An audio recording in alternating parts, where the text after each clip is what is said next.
बारिशों ने तबाही मचा दी। मानसरा का नवाई इलाका यूनियन कौंसिल अफजलाबाद का मकाम पर ये चिड़िया मल्लू टाकी और इस इलाके में मिलाने वाली जो राब्ता सड़क है ये इंतहाई अबतर हो चुकी है। हालिया बारिशों ने इसका कच्चा चट्टा निकाल कर रख दिया है।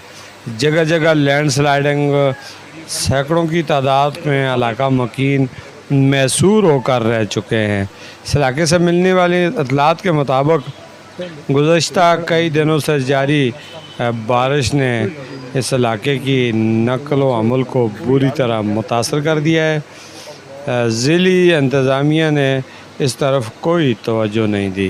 इलाका मकीनों का मुतालबा है कि खुदारा इस टूट फूट का शिकार सड़क को बहाल करने में अपना किरदार अदा करें।